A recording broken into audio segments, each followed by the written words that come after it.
What's going on, ladies and gentlemen, boys and girls? Welcome in to another episode here of Gogi Talk Sports. Oh, sorry about that. Here to break down the full 12-game slate here, guys. It's going to be a nice day. We're finally back. The NHL is here. It's into week 2, I believe. And this is the time when teams are starting to rise to the top, especially in a short 50-game season here, guys. So myself, Mr. Gogster, Ego47 on Twitter, and I give out sports picks through pickcity.com. And right now we are, 32 and 25 with 9.19 units made at a 56% winning clip. So we're off to a nice start there, guys, and we're looking to continue that. We've been doing this since 2018 every year, so it's not our first time, our first rodeo, even though it might look like I'm fresh out of the womb there. But anyway, guys, let's get right to it here. First game on the slate is going to be the New Jersey Devils, the Buffalo Sabres. This game here, this is going to be a game between the two teams in the East. Both these teams are going to be near the basement of this division, guys. New Jersey, until they get Blackwood back in net, you can't trust Scott Wedgwood, in my opinion, as much as the team might rally around him. Wedgwood now, this will be, I believe, his third game he's started. And he won his first one, but he's lost his last two that he played against Philadelphia. Now he's going up against a Buffalo team that just came off losing to the New York Rangers. Hard-fought loss, but Buffalo's playing good, guys. They don't have any injuries, where the New Jersey Devils, they're really hurting. They don't have Hischier or Vatanen, defenseman and a forward. They're first-line, second-line guys. And you also have Jesper Bratt making his return, but give it a little bit of time before Bratt makes any impact, in my opinion. He's just coming off of issues. I think he had an injury that happened in practice back in Europe, so he's going to be back in the lineup. But give Bratt some time before he starts to make any impact for the Devils, in my opinion. More on this game here, guys. Ty Smith, defenseman for the New Jersey Devils. He's got 6 points in 7 games. This is the rookie you got to look out for right now, Ty Smith. This is a defenseman. I believe he's paired with PK Subban. If not Subban, he's on the second line there. But this guy he's making noise. Look out for this guy.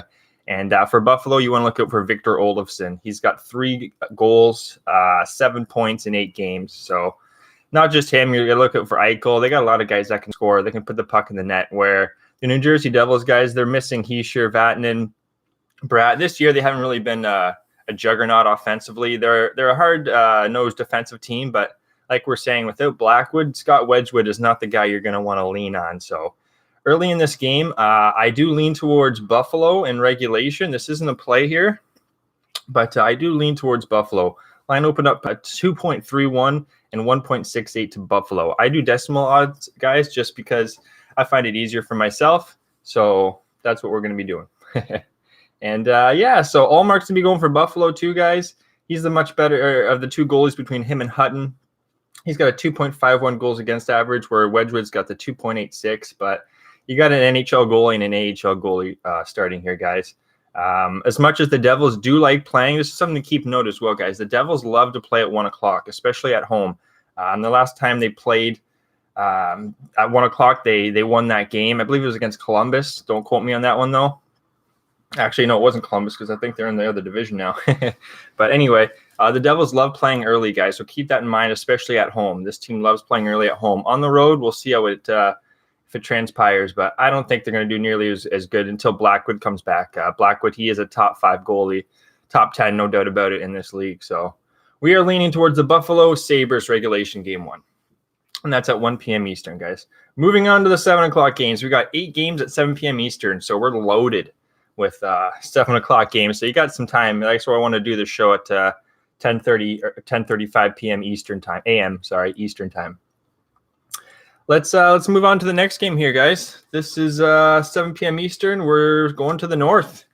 Calgary, Montreal, Markstrom, Price.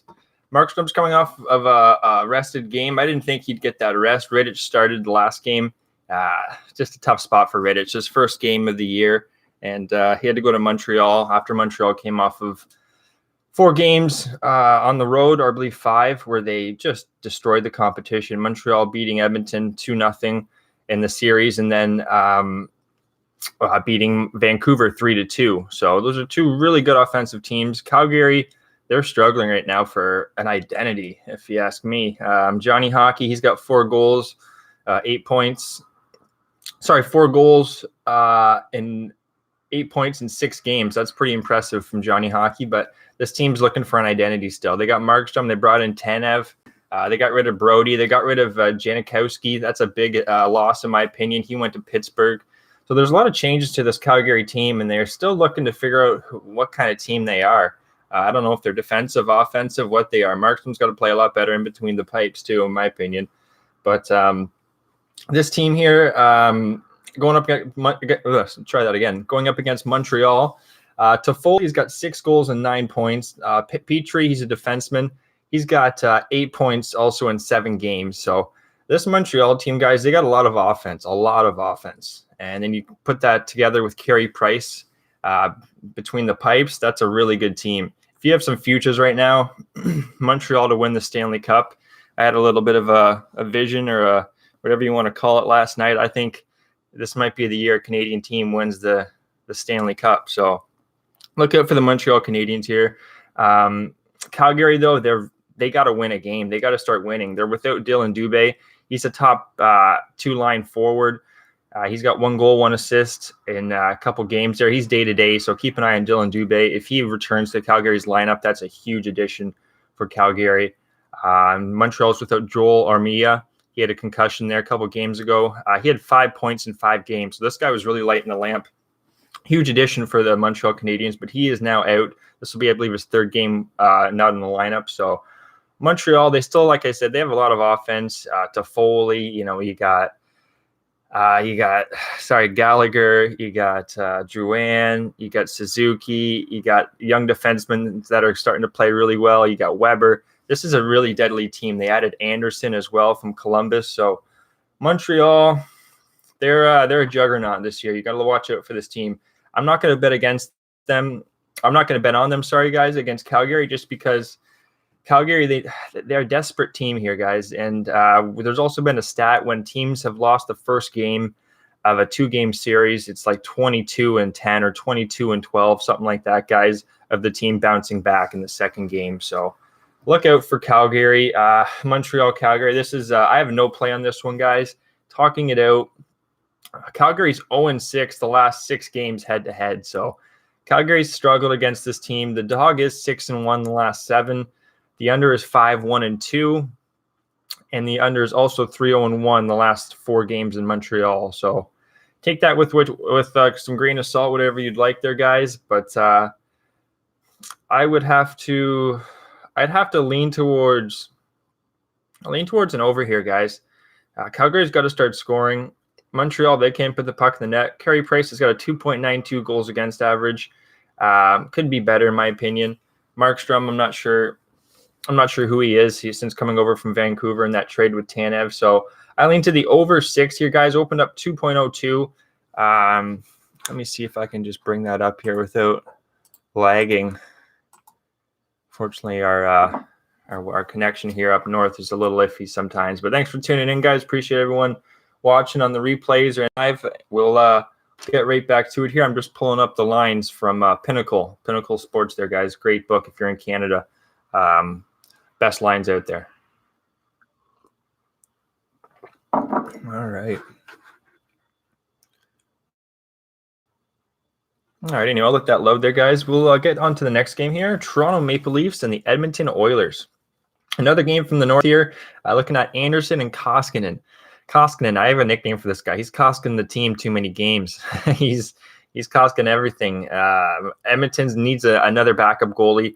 They have Grosnick and Smith. That's their backup and their 3rd backup on the IR right now. I believe they've called up. Don't quote me on this one, guys, but I want to see Stolars, but I believe he was on Anaheim last I checked. But anyway, Edmonton's really hurting, guys. Their main issue is they don't have a goalie.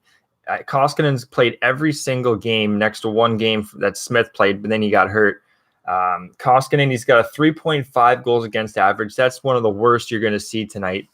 Next to actually Corey Hart, which we'll be getting to next game.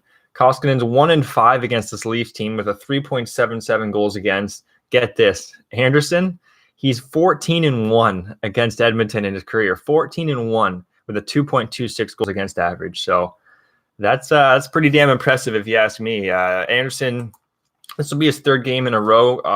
Backup goalie Campbell is on the day-to-day, I believe. He was banged up in his game a couple nights ago there when he was standing on his head. I believe that was against Calgary. So, yeah, I'm just pulling up the lines here, guys. But Toronto, Edmonton, this is going to be a good game. I have one of my plays here I gave out to my customers on this one. So maybe you guys can read between the lines and figure it out, but I'll break it down for you. Marner, he's their top player, 13 points, 5 goals in 8 games. He's lighting it up right now. Marner's he's doing what I wanted him to do. I didn't know if he could, but he's playing bigger. He's a little guy. He can skate around anybody in the league, but he's starting to play bigger, getting in those areas where he can put the puck in the net. 5 goals for him is very impressive. So Toronto's got a lot of offense right now. They're 1-4 though on the road, so the road record is not the greatest, and they're 4-4 to the over-unders. Good news though, they are 5-0 when they do play in Edmonton, their last 5, and on the road teams are 5-1 in the last 6 matchups between Toronto and Edmonton. So slight lean towards Toronto, you could say. Koskinen, yeah, not too much, nothing good to say about Koskinen, guys. McDavid and Draisaitl. They're 1-2 in the league in stats right now in the leaderboards for stats. McDavid 14, Draisaitl 13. So other than those two guys, though, it's the same story, guys. They don't have anybody else to keep this team going. They're gonna need to start winning games. They're 2-3 at home, 5-3 to the over. They're splitting games, 1-1 against Toronto, 1-1 against Winnipeg. I would lean towards Toronto. I do have a play on the over-under here, guys. Seeing the link below there, you can subscribe there at pickcity.com and sign up there. Promo code BARDOWN25 gets you 25% off, so keep that in mind. But, I'd lean towards Toronto. I don't love it, though. 14-1 from Anderson. I'm not going to get in front of that. That's pretty damn deadly. So, anyways, guys, let's get right back to this. Calgary, Montreal. Let's see here. So 5.5, 1.81. So the line's dropping from my knowledge here. Because it opened up 6. It's dropping a bit to the under there, guys. Calgary, Montreal. I actually lean towards the over there. But again, I don't have a play on that. The strongest play so far we have, guys, is at 1 o'clock. We lean towards Buffalo. But we do have a client play like we just went over, Toronto, Edmonton, on the over-under. So, like I said, subscribe below. Koskinen, nothing good to say. Anderson's got that great record. Let's move on.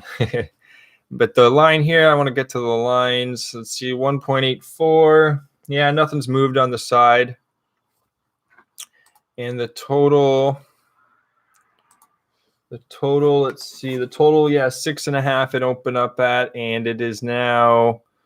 Okay, so monies came in on the over there. It was 2.02. It's now down to 1.91. So there's some line movement there for you guys.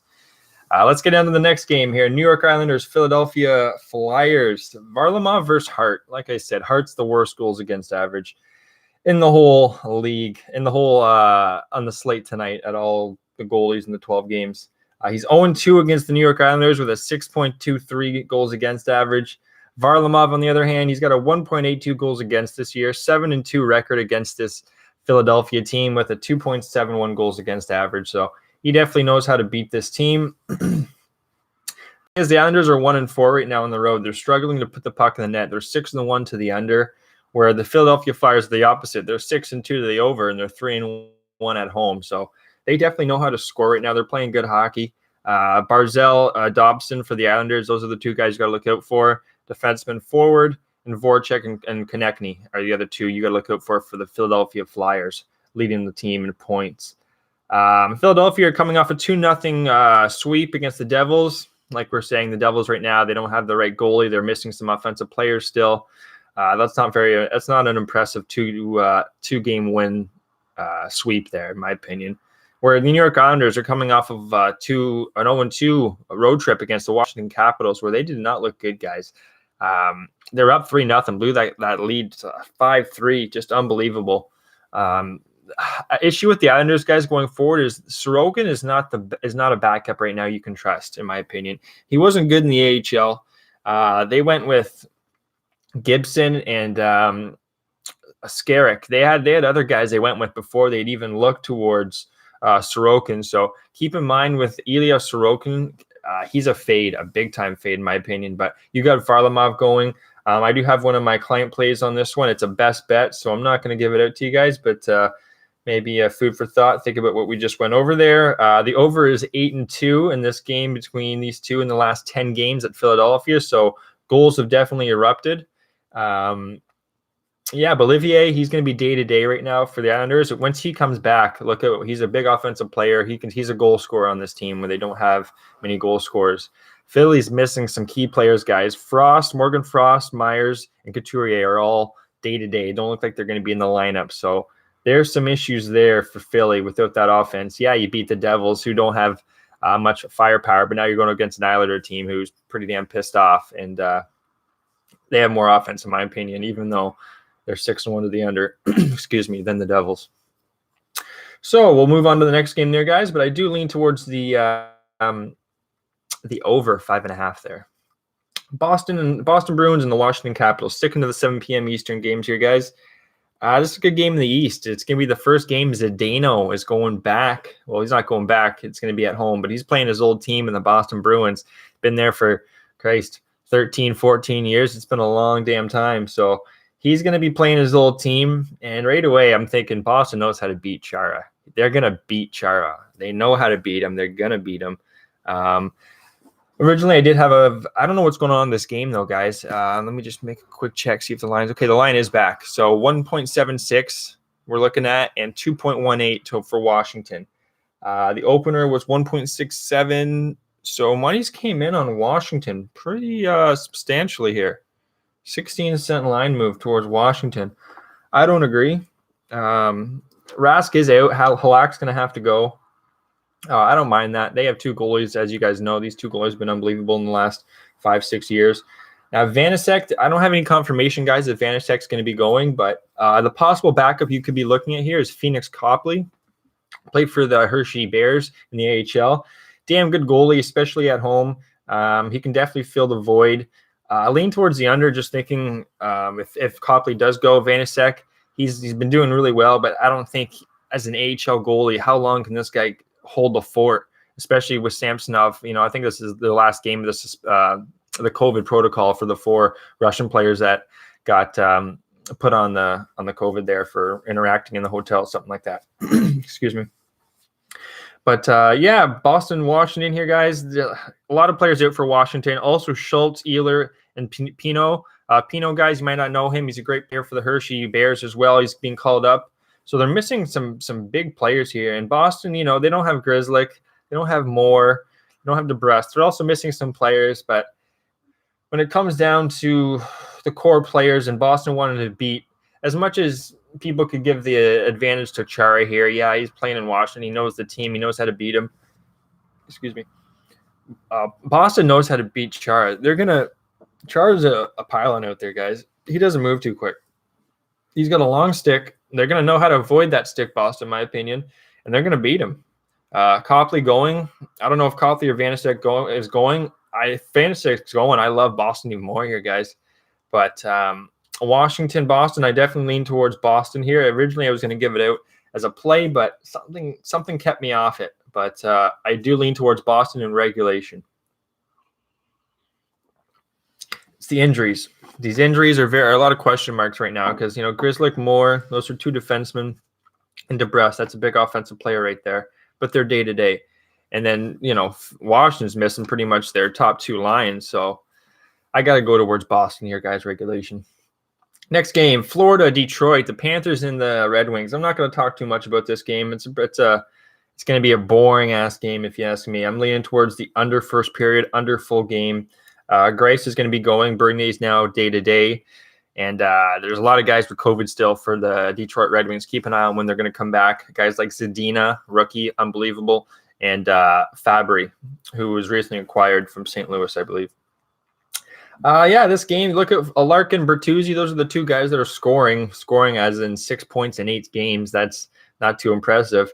Florida, they've only played 4 games, and guy from the AHL here, Verhage.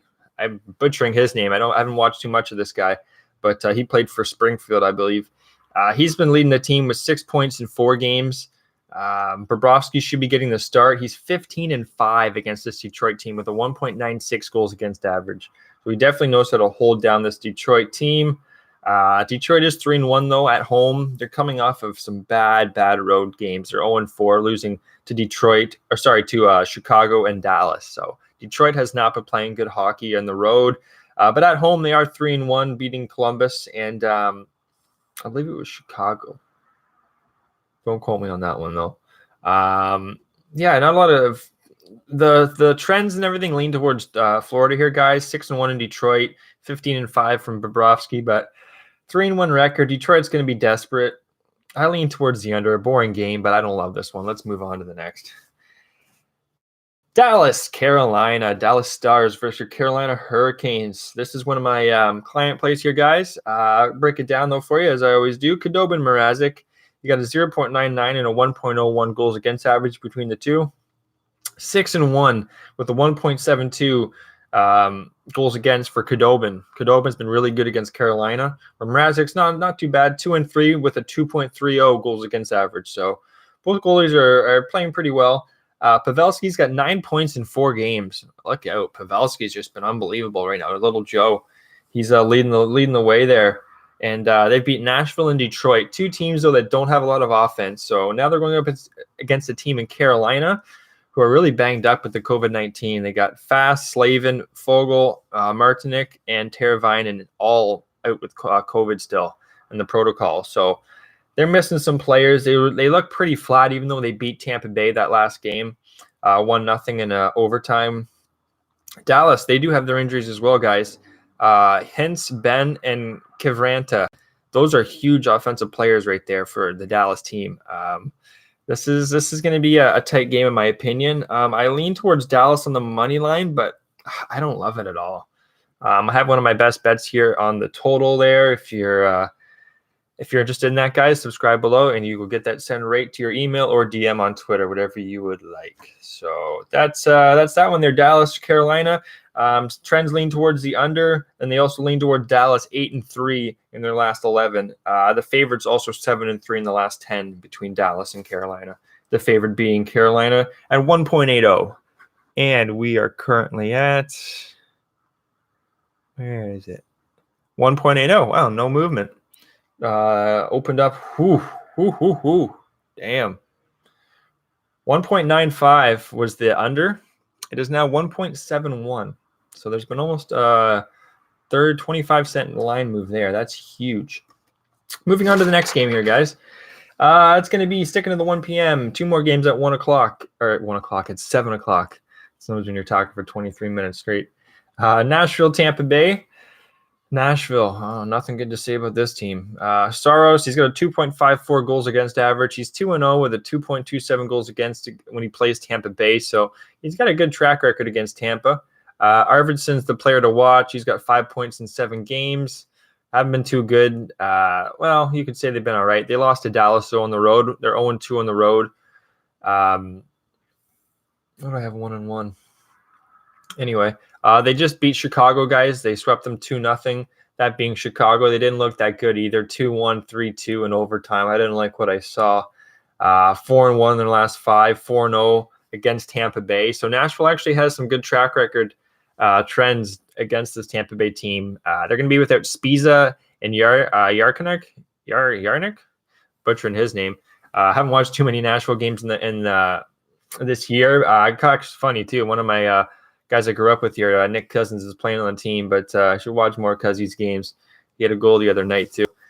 Tampa Bay here, guys, they're going with Vasilevsky, 1.98 goals against average. This is a top 3 goalie in the league. He's been a top 3 goalie the last 5 years at least. It's been unbelievable.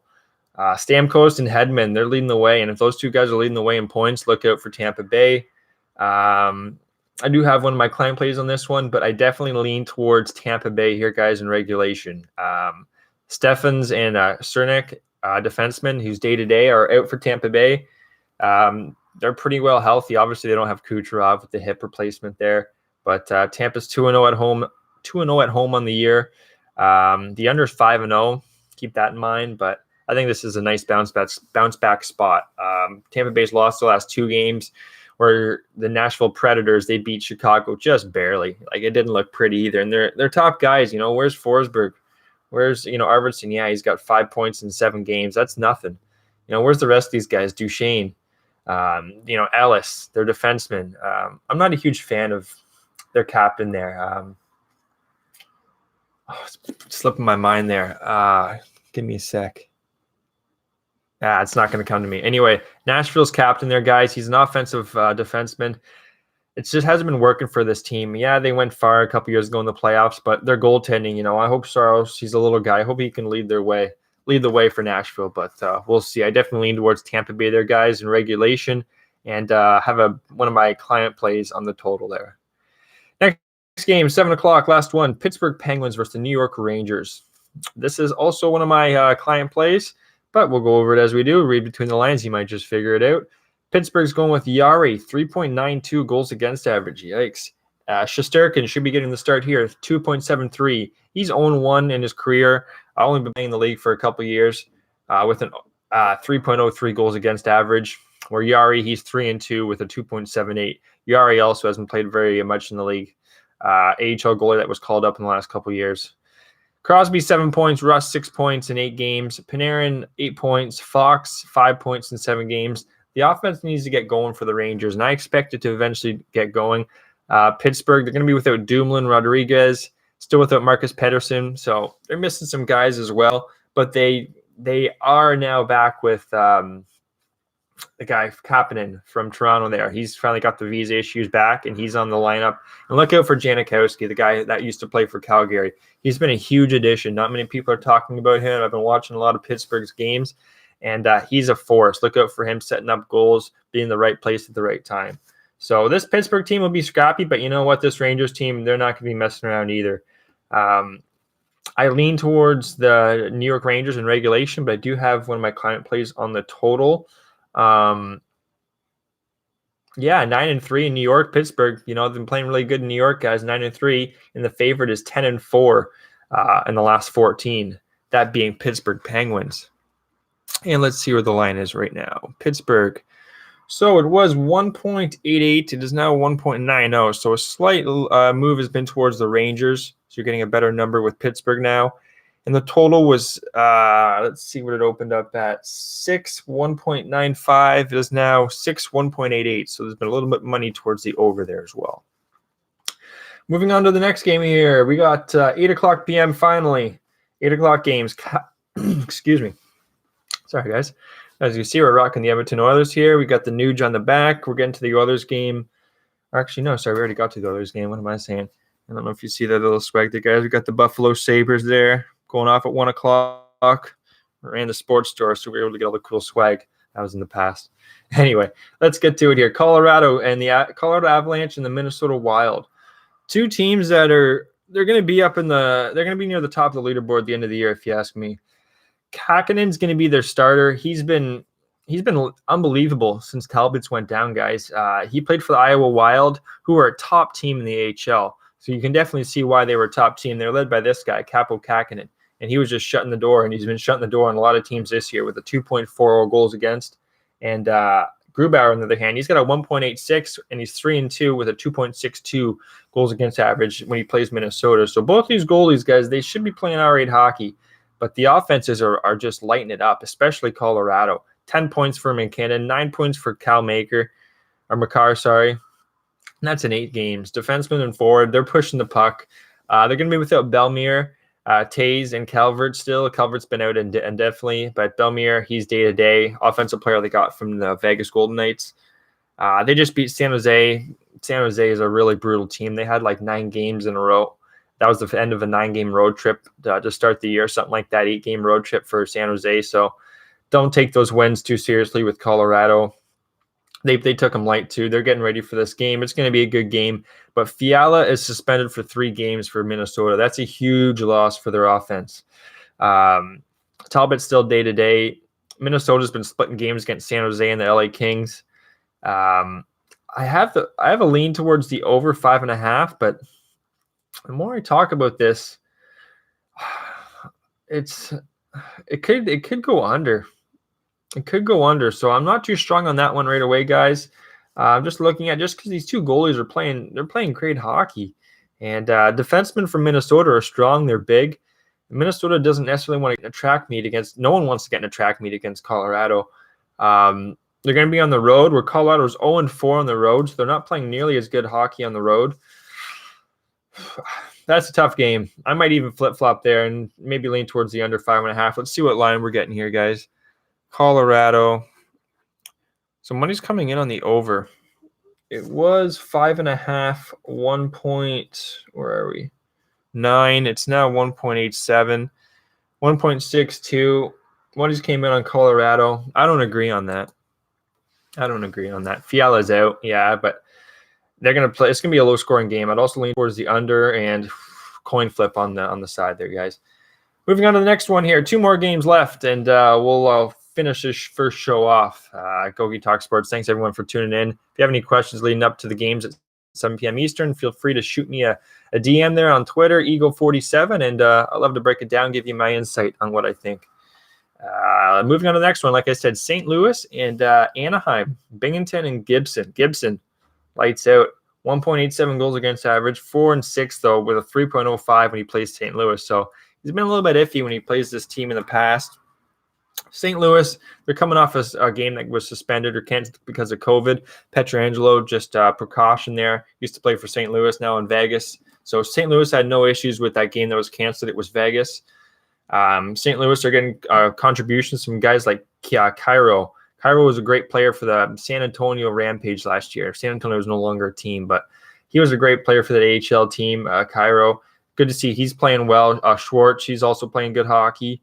Bozak's day-to-day right now. Bozak's not really an offensive player. He's more of a, he's a hard-working guy. He's this guy, he gets the puck out of the corners. He's more of a setup guy, tip. He's a goal. He scores his goals around the net. So I don't think that's going to affect the team too much. Anaheim's been playing good, but they have no offense, little to none. Carter Rowney, not too familiar with him. He's leading the team right now, along with Comtois. So they're a hard-nosed team to play against. St. Louis, though, they're no slouch themselves. I do have one of my client plays on this one, but I definitely would lean towards. I lean towards an under here with these two goalies going, and St. Louis playing on the road. They are 5-2 though to the over, where Anaheim 6-1. So this is a tough game. Could be a live bet. See if it's going to the under, Anaheim can win this game. If it's going to the over, St. Louis is going to win this game, plain and simple. So keep an eye on how that game goes. I do have one of my client plays on the side. Last game of the night here, 10 p.m. Eastern. Close off the slate. Game number 12. Vancouver Canucks versus your Winnipeg Jets. Hurry up and jet. Winnipeg's going to be throwing out Connor Hellebuck, 2.60 goals against average. He's 7-1 with a 1.38 goals against when he plays Vancouver. Unbelievable. But old Holtby coming out of from the ringers, Holtby here. He's 11-3 with a 2.39 goals against when he plays Vancouver. So I was leaning towards the over, but these two goalies have a really good track record. Ehlers and Scheifele, 11 points and 10 points. Hughes and Horvat, 11 and 10. So this is probably two of the better offenses going head to head all night. Just from looking at that, Vancouver, Winnipeg, I lean towards the over, but the goalie stats in the past would tell you under from their track records from Holtby and Hellebuck. Winnipeg's beaten up on Ottawa, who hasn't. So is Vancouver. They tied Edmonton in a series at home there, 1-1, where Vancouver lost against Montreal 2-1 in their home opener. So this is Vancouver's actually first road game, guys. They've been more of an over team when they played on the road last year. So I doubt that changes. I would be given out here. It's not one of my client plays by any means, but I would be looking towards the over 6 in Vancouver, Winnipeg to close off the 12-game slate on January the 30th. That's going to be the show, guys. Thanks for watching. We'll be back again. Stay tuned. Could be Thursday, could be Saturday. Those are usually the bigger days, Tuesday, Thursday, Saturday. We're busy Tuesday, but we'll be back again next week breaking down the same stuff, same time. Love to have more people in the chat there and ask some questions. I break this shit down, guys, like every day. We wake up, we get the coffee, and we start going. I'm more of a note guy. One, the internet's too shitty to have too much going, so I got to write down notes. Two, it's just nicer to have it written down. You can pen and paper's just been my thing, old school. Young guy, but I like the old school ways, baby. Anyways, guys, enough of my bicker and batter. Let's cash some tickets. DM me on Twitter if you have any questions, and I might even slip you a pick too if you seem like a good guy there. Anyways, guys, talk to you later. Thanks for tuning in, and we'll be back next week. Cheers.